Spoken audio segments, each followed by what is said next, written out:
Čau, já jsem Martin z Kaiservans a tohle není další obyčejný obytný Ducato.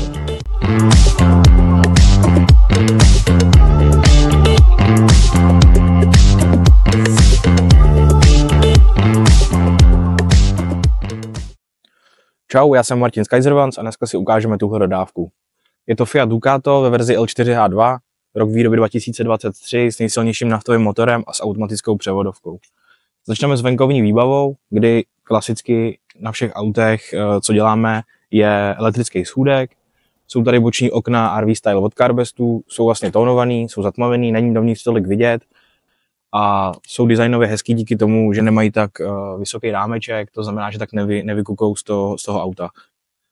Na všech dveřích jsou zámky od Hell Solution, venkovní zámky pro jakoby lepší zabezpečení. Když půjdeme dál, tak celý auto stojí na vyrovnávacích nohách. Jsou to vlastně nivelační nohy, které automaticky auto když tam není nějaká extrémní nerovnost, tak se rovnají do roviny. U zadních dveří máme hydraulický držák na motorku. Je to z Itálie od firmy Limatrade, držák se jmenuje Icaro.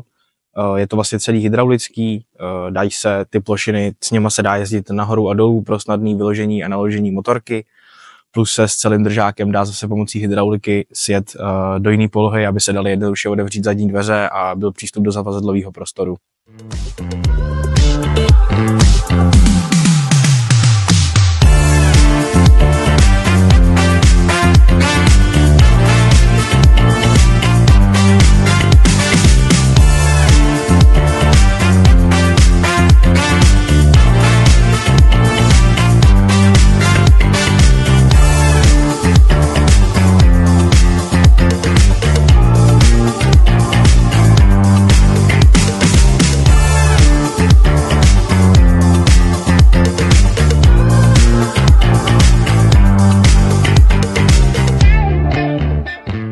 Druhý bok auta, tady máme klasickou nálevku na čistou vodu, venkovní připojení, auta na síť venkovní 230, tady bude internetová zásuvka, to je teďka prázdný, tam se bude dělat vnitřek vlastně na 3D tiskárně, venkovní 230V zásuvka s 12V zásuvkou, tady je venkovní sprcha na studenou a teplou vodu, výfuk topení a vydávání kazety.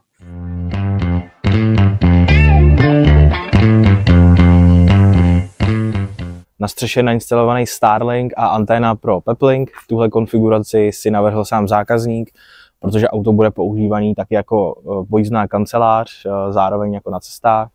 A zákazník potřebuje stabilní připojení a rychlé připojení k internetu.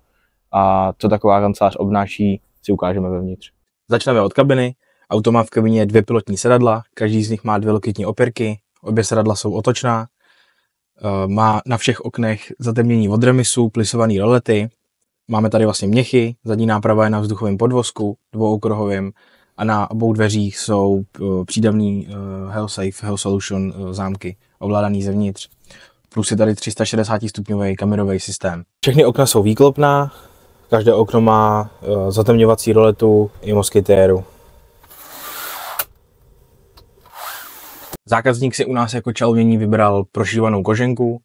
Je to umělá kůže, prošívaná 2 řadami nití, je extrémně odolná, vypadá luxusně a její jakoby velkou výhodou je to, že je otíratelná, to znamená, že jakmile něco vylejete, cokoliv se stane, tak to jednoduše otřete a nezůstanou na tom žádný fleky. Nábytek je celý dělaný z lehčený topolový překližky, z 15 mm, s tím, že je laminovaná HPL laminátem, je to lepený pod vysokým tlakem na speciálním lisu.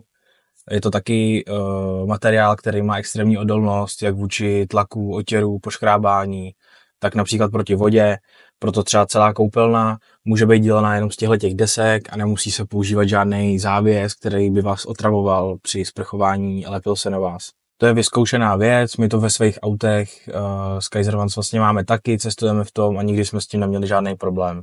Dalším místem, který si ukážeme, je koupelna. Koupelna má roletové dveře,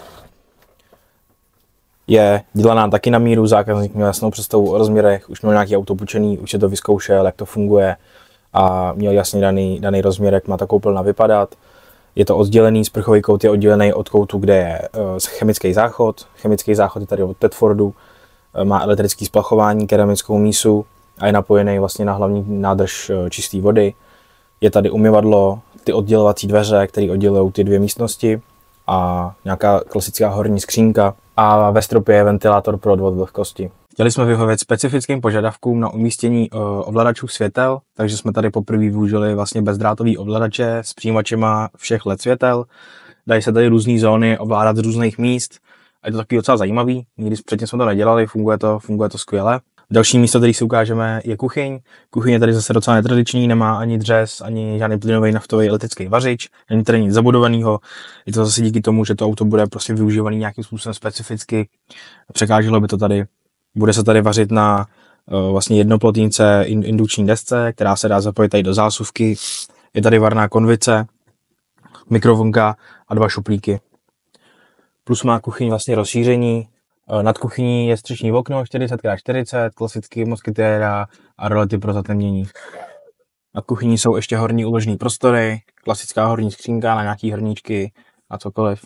Vedle kuchyně je 150-litrová lednice od Vitrifrigo se spodním šuplíkem a s velkým prostorem, plus to má vlastně mrazák.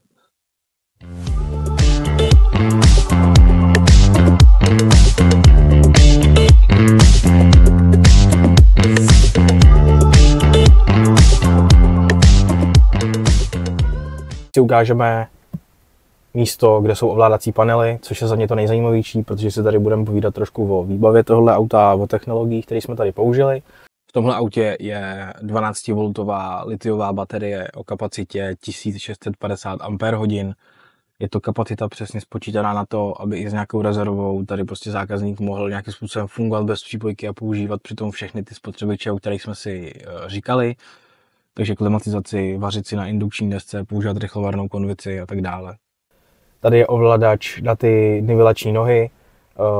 Vlastně fungují buď to automaticky nebo manuálně. Když někam přijedete, stačí zmáčknout tlačítko, auto se vám samo srovná. Manuální ovládání můžete použít například, když někde píchnete, tak se přesto dá vyměnit kolo. To auto se na té jedné straně dá zvednout do takové výšky, že to kolo v pohodě vyměníte. Tady máme ovládání čerpadla, klasický vypínač. Tady je infotainment od Simarinu, který nám vlastně ukazuje stav baterie a stav nádrží, plus nějaký další informace zajímavé, jako například to dopočítává čas, kdy s tou určitou spotřebou, kterou my teďka máme, ještě dlouho vydržíme na tu baterii, která tady je. Ukazuje nám to napětí a aktuální odběr, plus to umí ukázat vlastně, když se to auto dobíjí, tak aktuální dobíjení. Ukazuje to i startovací baterii, ukazuje to stav obou nádrží, čistý i odpadní vody, ukazuje nám to venkovní teplotu, barograf a home screen. Na home screen se ukážou ty informace, které si vlastně nastavíme, aby se tam ukázaly. Tady je klasický ovladač toho měniče. Je to Victron Energy 5 kW Quattro, který tady dokáže pohánět klimatizaci i tu indukci, po případě tu mikrovlnnou troubu s tou varnou konvicí. Tohle je ovládací panel od Trumy, ten dokáže ovládat zároveň klimatizaci a kombinovaný boiler s topením Truma Kombi D4. Klimatizace je tady taky od Trumy, Truma Sapphire Comfort. Dá se tady ovládat vlastně teplota místnosti, klimatizace, tak topení, plus se tady ovládá teplota vody. Ty baterky, o kterých jsem mluvil, vlastně jsou postavené na to, aby tady zákazník mohl být mimo nějakou přípojku venkovní, mimo nějaký dobíjení tak dlouhou dobu, jakou on potřebuje a mohl přitom v létě používat klimatizaci. Další část toho obytného auta je pracovní místo. Jsou tady anatomicky vytvarované sedačky, které nejsou sice utopené na jízdu, je to vyloženě na tu práci. Za každou sedačkou je jednoboční okno. Tohle je taková technická skřínka, tady jsou počítače, je tady ten Starlink, Peplink. Celá tahle skřínka má vlastně aktivní chlazení, je tady ventilátor s termostatem, který se vždycky sepne při nějaký určitý teplotě. Dálkový ovladač klimatizace, ovladač na světla. Tohle je pracovní místo, vytvořili jsme ho zase na nějaký přání zákazníka, takhle to mělo vypadat. Je to vyklápěcí stůl, který za jízdy a když není potřeba ho mít vyklopený, normálně může zůstat tady u té zdi. Přidělává se přes tady ty popruhy, které mají nosnost výdrž nějakých 50 kg.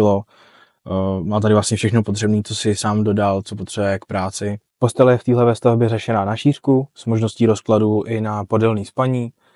Vlevo jsou lampičky s USB zásuvkou, nějaká zásuvka na 230 V, poličky na odkládání věcí, nad nima je soundbar, reproduktor, je vlastně možnost se na něj připojit přes Bluetooth i kabelově přes ten počítač z toho pracovního místa. V těchto místech je pak možnost si sem dát i palandu, to si ukážeme potom.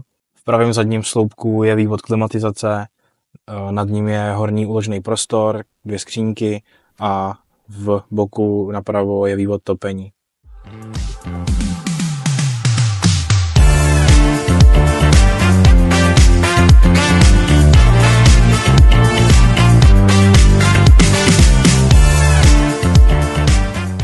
Tady pod postelí máme 90-litrovou nádrž na čistou vodu, rozvod vody, čerpadlo, filtr a expanzní nádobu. Je tady tlakový rozvod, to znamená, že to funguje stejně jako doma. A vedle toho je klimatizace Truma Sapphire Comfort, která byla vybraná kvůli kompatibilitě s topením a panelem iNetX. Na druhé straně pod postelí je právě to 5 kW Quattro od Victron Energy, který to tady všechno pohání. Většina z těch věcí to tady je na 230, takže je tady takovýhle měnič potřeba. Plus je tady bateriový systém, celý ten pack je postavený vlastně od Karla Prokopa z SK Service Dubice, který nám tyhle baterky dodal. Je v tom teda 1650 Ah a je to docela masakr. Takhle to vlastně vypadá, když ten držák je sklopený dolů, tady se bude vzít úplně jednoduše zadní dveře, plus tahle ta plošinka slouží právě k tomu, že se dá jít nahoru, v pohodě mě to udrží, má to nosnost asi 250 kg. Jediný zavazadlový prostor tady je tahle ta ulička, zase je to díky tomu, že prostě to auto bude nějakým způsobem používaný a není tady potřeba mít nějakou ohromnou garáž na nějaké vybavení. Pak klasicky nějaký DC jištění a jistič s chráničem na 230 V. Pokud by vás zajímalo něco, co tady v tom videu nezaznělo, chtěli byste doplnit nějaké informace, nebo byste chtěli podobný projekt realizovat taky, tak nám neváhejte napsat. Můžete se podívat na naše internetové stránky kavans.cz nebo na náš Facebook a Instagram. Díky.